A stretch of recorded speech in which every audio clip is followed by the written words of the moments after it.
Let's compare what it's really like to go to university in the United States versus Norway. I'm gonna walk you through everything from costs to admissions, teaching styles, exams, and student life, so you can understand exactly what each system involves. First, let's talk about the structure of the degree programs. In the US, a bachelor's degree usually takes around 4 years. The first 2 years are often spent on general education. This is where students take a variety of subjects like math, English, natural sciences, social sciences. This is supposed to give you a broad knowledge base before you focus on your major in the last 2 years. After earning a bachelor's degree, students can then pursue a master's degree, which usually takes 1 to 2 years, or a PhD, which can take several more years. US universities are structured around a credit system, meaning each course you take accounts for a certain number of credits, and you need to accumulate enough credits to graduate. So your major will require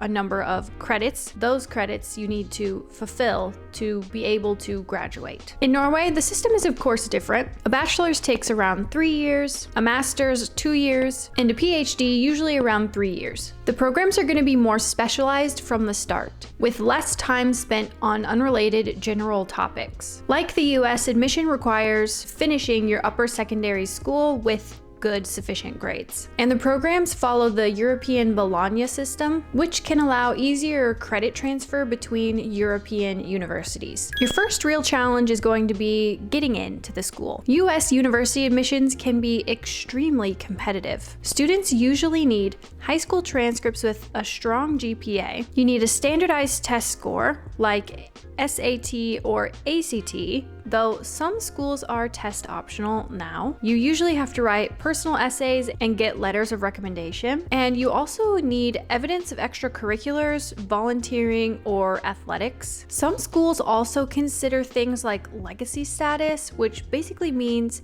did your parents go there? Did your grandparents go there? Or any other special talents that you might have. Norway, on the other hand, is going to be much simpler. Most programs are going to admit students based solely on their upper secondary school grades. No essays, no letters, no extracurricular checklists, just a straightforward review of your grades. If more students apply than there are seats available, they will rank applicants based on grades, and the highest ranked students will be admitted. Cost is going to be one of the biggest differences between the two countries. In the US, tuition can range from $10,000 per year for in-state public universities to $50,000, $60,000, or more at a private university. And on top of that, you have to add in room and board, books, fees, and other living expenses. And your yearly cost of attending university can easily exceed $60,000. Most students are going to rely on loans,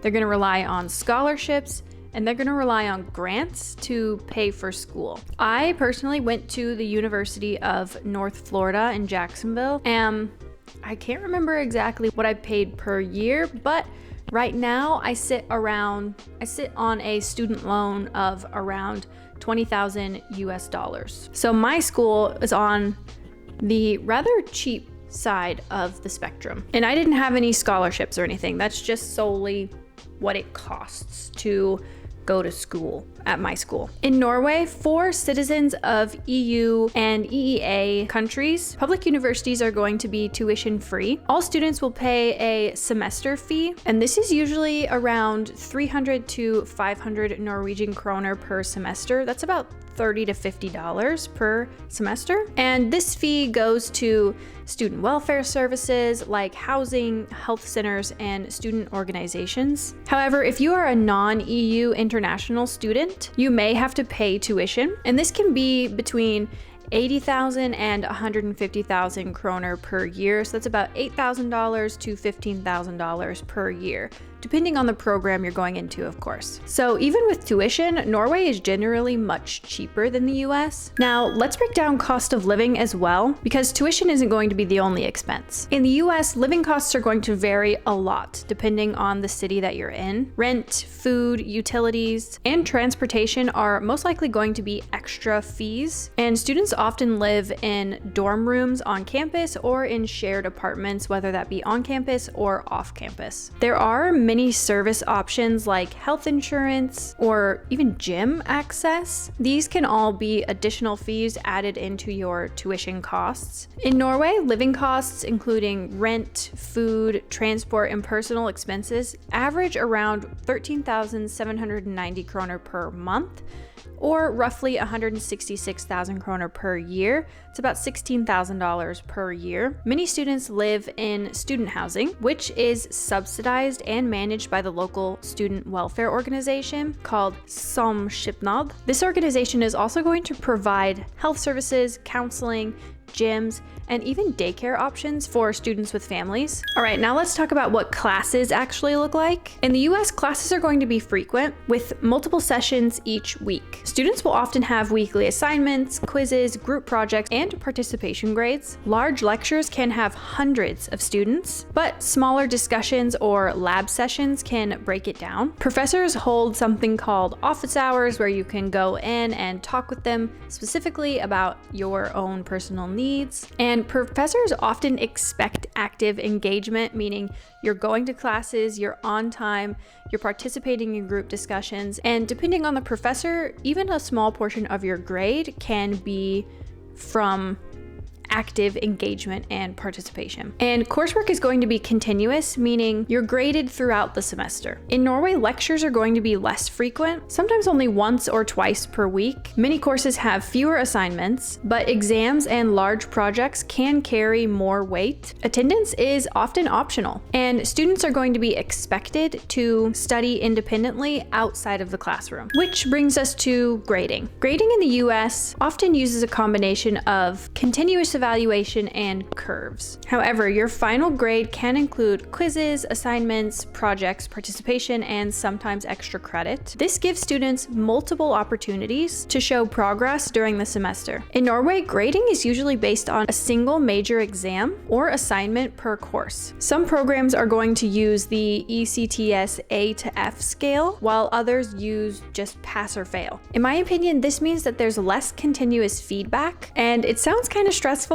that your performance in a class can depend solely on one exam or one assignment. Now, let's look at student life. Campus life is going to be a huge cultural difference that you will notice immediately. In the US, universities are often like self-contained communities. Students live in dorms on campus, students eat in the dining halls on campus, and they participate in clubs, sports, and something called Greek life. They have football games, they have spirit weeks, and campus events create a strong social environment, in my opinion. If you want, you can stay on campus your whole entire college experience, and you probably wouldn't ever run out of things to do. In Norway, students usually live within the city rather than on the campus. Student life is going to be lower key, often revolving around clubs, student pubs, and cultural events. Social activities often blend with regular city life, and of course, outdoor hobbies like skiing and hiking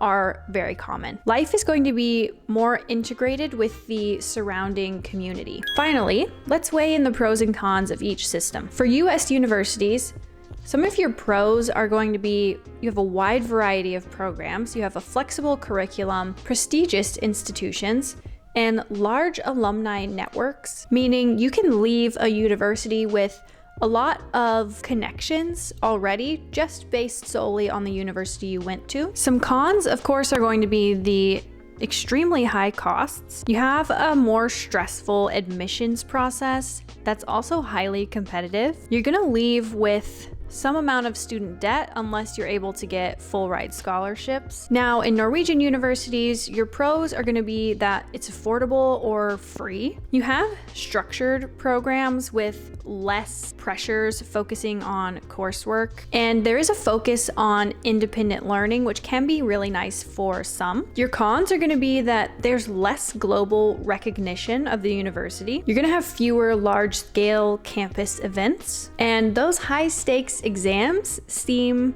like they can be stressful. Ultimately, neither system is going to be perfect. Choosing the right system, I think, is going to come down to whether you value prestige and flexibility or stability and affordability. Thank you all for watching. I hope you enjoyed it. Let me know down in the comments which system you think works better. And also let me know if you have any crazy college experiences. I would love to hear about them. And don't forget to like, subscribe, share, all of those really nice things that help support me and my channel. And I'll see you on the next one. Bye.